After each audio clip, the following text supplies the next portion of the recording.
হঠাৎ করে নাটোরে ডায়রিয়ার ভয়াবহ প্রাদুর্ভাব দেখা দিয়েছে। গত কয়েক ঘন্টায় নাটোর সদর হাসপাতালে ভর্তি হয়েছেন অন্তত 200 জনের বেশি।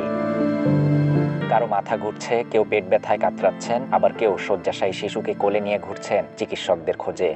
হাসপাতালের করিডোর জুড়ে উদ্বিগ্ন স্বজনদের দীর্ঘশ্বাস। একই পরিবারের আমার 3 জন, এই যে আমার মা, আমার ভাগ্নি আর আমার ভাগ্না। ও বিল্ডিং আছে ছেলে, আর এখানে মানে 3 জনের সকালে কোনো কিছু খায় নাই, শুধু পানি খাইছে, বিস্কিট খাইছে। খাওয়ার পর থেকে পায়খানার বমি, খাওয়ার পর থেকে মানে পাতলা পায়খানার বমি মেডিকেলে নিয়ে এসেছি।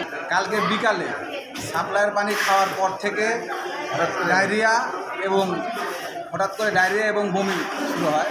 আগামীকাল দুপুরবেলা পানিটার রং ছিল হলদে টাইপের। আমাদের স্কুলে টিফিন দিতে, তখন স্কুল থেকে বেরিয়ে আমি সিঙ্গারা খেয়ে সাপ্লাইয়ের পানি খাইছি, তখন ডায়রিয়া এখন আমি চিকিৎসা দিয়ে আসছি। সকালবেলা ঘুম থেকে উঠে উঠছে, তো উঠে অজু করছে, অজু করে পানি খাইছে। পানি খাওয়ার পরে যে পায়খানা হয়েছে, বমি হয়েছে, হওয়ার পরে অজ্ঞান হয়ে গেছে, তারপরে মেডিকেলে শহরের ঝাউতলা, ঘোড়াগাছা, কাঁঠালবাড়িয়া, ডোমপাড়া মাঠ, বঙ্গজল সহ বিভিন্ন এলাকায় একের পর এক অসুস্থ হয়ে পড়ছে মানুষ। হাসপাতালে ছুটে আসছেন নারী, পুরুষ, এমনকি ছোট্ট শিশুরাও। হঠাৎ রোগীর চাপ সামলাতে হিমশিম খাচ্ছে হাসপাতাল। স্যালাইন আর ওষুধ সংকটে অসহায় হয়ে পড়েন রোগীরা। পরে জেলা প্রশাসন ও পৌরসভা রাতভর দৌড়ে গিয়ে ব্যবস্থা নেন। বঙ্গজল, তারপরে উত্তরপাড়া, বরগাছা, এগুলো থেকে সব রোগীগুলো আসছে। এই পর্যন্ত আমাদের আজকে দুটা পর্যন্ত 102টা রোগী ভর্তি হয়েছে আমাদের ওয়ার্ডে। সকাল থেকে পর্যন্ত 23 জন ভর্তি হয়েছে, এখন 3 জন আসছে, মানে 26 জন চলতেছে টোটাল ডায়রিয়া রোগী শুধু। টোটাল 128 জন রোগী ভর্তি আছে ডায়রিয়া জনিত কারণে।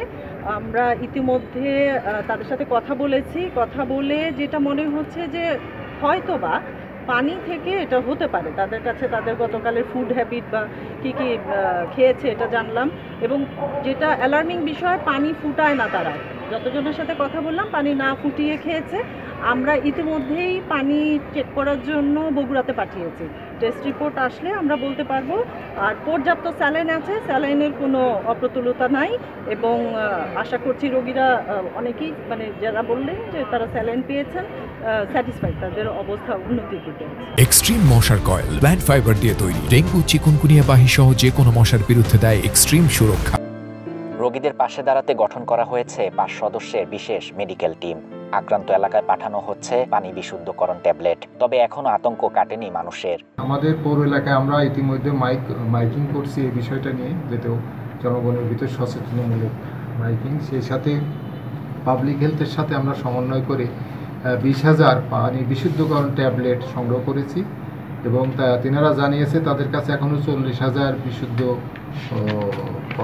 পানি বিশুদ্ধ ট্যাবলেট আছে। আমরা এই 20,000 বিতরণ করছি। টেস্ট রিপোর্ট না আসা পর্যন্ত এই ডায়রিয়ার কারণটা কি সেটা বলা সম্ভব নয়।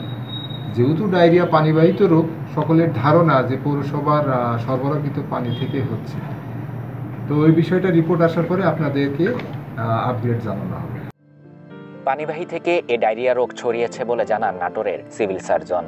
এছাড়াও স্বাস্থ্য বিভাগের উদ্যোগে বাড়ি বাড়ি গিয়ে পানি বিশুদ্ধকরণ মেডিসিন সরবরাহের কথা জানিয়েছেন তিনি।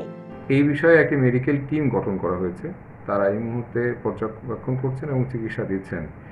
একটি টিম এই মুহূর্তে ঝাউতলায় যেখানে ঘটনা হয়েছে সেখানে তারা গিয়েছেন, চিকিৎসা দিচ্ছেন স্থানীয়ভাবে। একই সাথে 20,000 পানি বিশুদ্ধকরণ ট্যাবলেট ইতিমধ্যেই পৌরসভার তত্ত্বাবধানে ঘরে ঘরে সরবরাহ করার ব্যবস্থা করা হয়েছে এবং সরবরাহ চলছে। হাসপাতালের বিছানায় শুয়ে থাকা রোগীদের কষ্ট আর স্বজনদের উৎকণ্ঠা যেন বলে দিচ্ছে এ রোগ শুধু শরীর নয়, গ্রাস করছে মানুষের নিরাপত্তাবোধকেও। নাটোরে পানিবাহিত এ বিপর্যয় থামাতে জরুরি পদক্ষেপের দাবি সকলের।